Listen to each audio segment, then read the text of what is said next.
Hari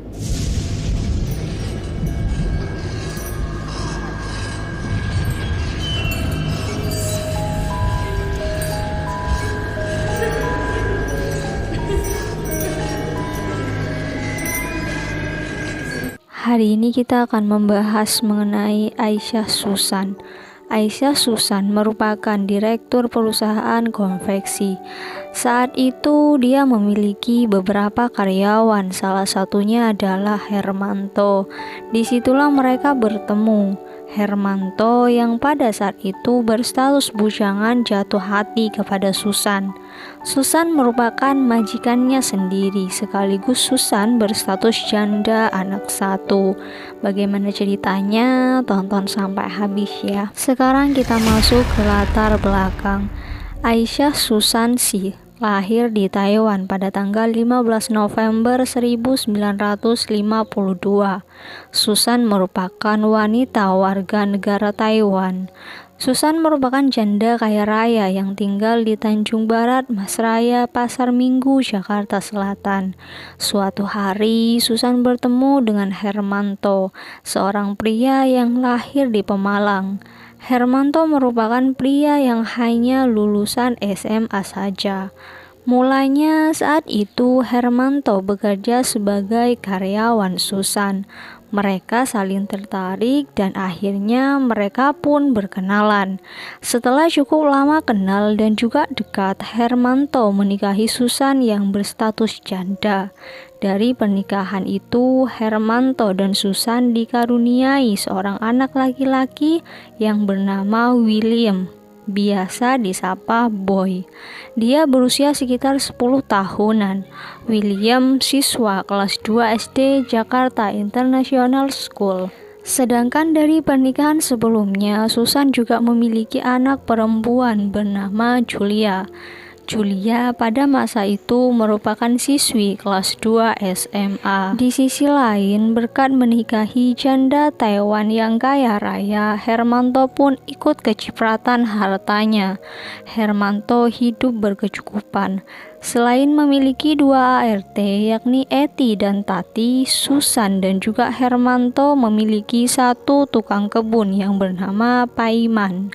Paiman bertugas untuk mengurusi taman halaman rumah Susan dan juga Hermanto yang sangat besar. 10 tahun pernikahan keluarga mereka cukup bahagia, hingga tiba di mana Hermanto berkhianat. Dia berselingkuh dari Susan, kemudian menikah lagi secara diam-diam. Hermanto menikah dengan seorang perempuan muda. Istri mudanya itu tinggal di Bekasi. Tidak hanya menikah diam-diam, Hermanto juga membelikan rumah mewah untuk istri mudanya itu. Pada suatu hari, tiba-tiba Paiman membutuhkan uang. Ia kemudian meminjam uang kepada Hermanto. Keseharian Susan disibukkan dengan mengantar jemput anak-anaknya ke sekolah. Kronologi kejadian. Seorang pria yang tidak sengaja lewat di perumahan tampak kaget. Tidak seperti biasanya, suasana di perumahan Tanjung Mas Raya, Tanjung Barat, Jakarta Selatan. Para pedagang nasi goreng keliling yang biasanya menyusuri jalan-jalan di kompleks perumahan tersebut tak tampak sama sekali. Sejam mengelilingi kawasan itu, tak satupun mobil atau pejalan kaki lewat. Rumah-rumah besar tertutup rapat. Sebuah rumah mewah di ujung jalan induk perumahan Jalan Tanjung Mas Utama, tepatnya rumah blok A11, gelap tanpa penerangan. Pria itu kembali ke arah pintu gerbang dan belok kiri memasuki Jalan Merpati Mas. Sebuah rumah di blok B314 juga tertutup rapat. Hanya ada 2 lampu yang menyala, lampu samping dalam dan juga lampu taman di halaman.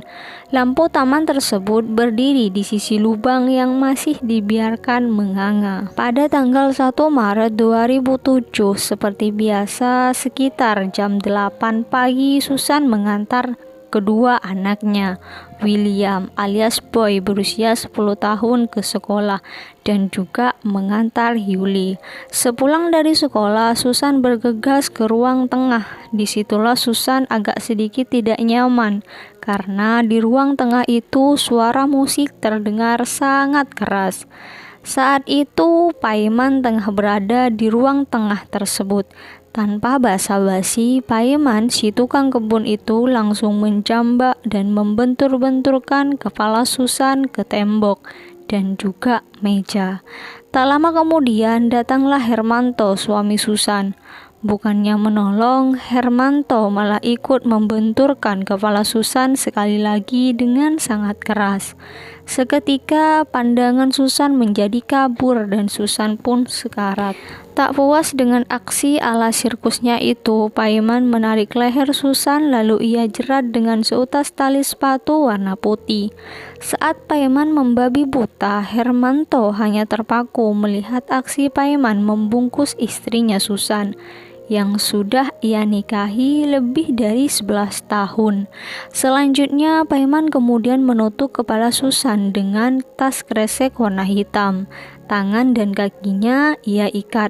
Tubuh Susan dibungkus plastik bening. Setelah itu, buntalan mayat itu ia tekuk kemudian dimasukkan ke dalam karung plastik beras. Sebelum akhirnya dibungkus rapat dengan menggunakan plastik terpal dan dimasukkan ke bagasi mobil Mercy yang dikendarai oleh Hermanto. Setibanya di rumah kedua, Jalan Merpati Mas, Paiman dan Hermanto menyimpan tubuh Susan di kamar depan.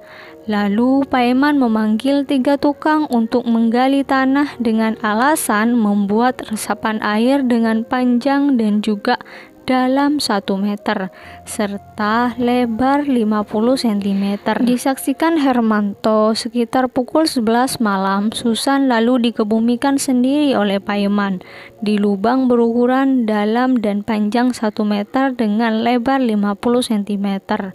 Paiman mengubur majikan perempuannya itu di samping rumah mewahnya. Kasus penghilangan nyawa terhadap Susan nyaris sempurna karena selama 15 bulan tidak ada seorang pun yang mengetahui bahwa wanita pengusaha asal Taiwan itu dihabisi oleh suaminya yang berkomplotan dengan tukang kebunnya. Seperti pepatah, sepandai-pandainya orang menyimpan bangkai, suatu saat akan tercium juga. Selama terkubur 15 bulan, jam tangan yang masih dikenakan Susan hingga akhir hayatnya terus berdetak di lubang tersebut. Kematian Susan terungkap setelah ada berita menghilangnya seorang ibu 2 anak yang hampir 1,5 tahun. Polres Jakarta Selatan segera menyelidiki kasus itu. Di samping itu, tukang kebun Susan yakni Paiman bercerita kepada rekannya yang kemudian rekannya itu melapor ke polisi. Paiman berani bercerita karena selama 15 bulan dia selalu didatangi arwah Susan dalam mimpinya. Paiman juga mengaku dia telah diminta Hermanto untuk menghabisi nyawa istrinya dan kemudian menguburkan jasadnya di halaman rumah. Paiman juga mengaku dia rela menjadi eksekutor Susan karena terjerat hutang sebesar 6 juta rupiah kepada Hermanto. Mendengar pengakuan dari Paiman, polisi cukup kaget. Mereka langsung menuju lokasi yang sudah dijelaskan Paiman, yakni rumah majikannya itu. Sesampainya di rumah mewah milik Susan, polis lain langsung terpasang di halaman rumah. Polisi mulai menggali dan ternyata benar ada sebuah plastik yang tergulung rapat dan itu ternyata tubuh Susan. Pada saat itu posisi Susan dalam keadaan tertelungkup dengan kaki dan tangan terikat serta ada luka jeratan di leher. Di kepala Susan juga didapati memar akibat pukulan benda tumpul. Polisi terus menyelidiki kasus penghilangan nyawa wanita kaya asal Taiwan ini yakni Susan. Rumah Hermanto di perumahan Tanjung Mas Raya B3 nomor 14 Jakarta Selatan saat itu ikut ditonton warga. Ibu-ibu, anak-anak sekolah masih berkerumunan di depan rumah mewah yang menjadi saksi bisu penghabisan nyawa sadis terhadap Susan, warga Taiwan yang juga merupakan istri Hermanto.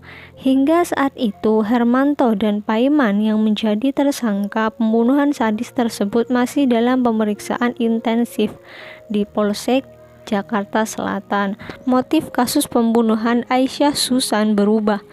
Polisi semula menduga Susan dibunuh lantaran Hermanto ingin menguasai harta istrinya. Hal ini diperkuat dengan mengalihkan dana Susan ke rekening pribadinya Hermanto. Tidak hanya itu, 2 rumah dan 1 apartemen Susan juga telah dialihkan atas nama Hermanto. Hermanto juga membongkar paksa brankas milik Susan.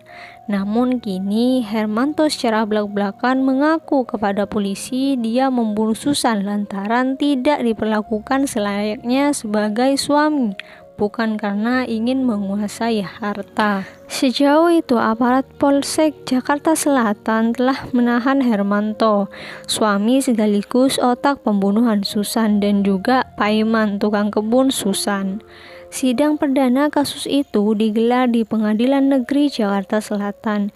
Sidang dipimpin Ketua Majelis Hakim Sultoni dengan Jaksa Wawan Gunawan dari Kejaksaan Negeri Jakarta Selatan. Kedua terdakwa dijerat pasal berlapis, yakni pasal 340 KUHP tentang pembunuhan berencana, pasal 338 KUHP tentang pembunuhan, serta pasal 353 ayat 3 dan juga pasal 351 ayat 3 KUHP tentang penganiayaan. Dengan jeratan hukuman itu, mereka diancam maksimal hukuman mati. Kedua terdakwa dalam sidang perdana itu tanpa pasrah. Dalam pemeriksaan sebelumnya, baik di tingkat kepolisian maupun kejaksaan, mereka dinilai kooperatif dan tidak berbelit-belit. Kedua terdakwa itu, Paiman dan juga Hermanto, yakni suami Susan, mengaku kesal terhadap Susan karena dinilai terlalu cerewet semasa hidupnya. Itulah cerita mengenai Aisyah Susansih, wanita kelahiran Taiwan yang meninggal di tangan suaminya sendiri. Bagaimana menurut kalian? Silahkan komen di kolom komentar. Semua informasi yang disampaikan dari awal hingga akhir berdasarkan artikel-artikel yang sudah tersebar di internet. Terima kasih untuk kalian yang sudah nonton sampai habis. Jangan lupa di like, komen, serta share ke sosial media kalian. Jangan lupa di subscribe juga. Kita ketemu di konten-konten selanjutnya. Terima kasih.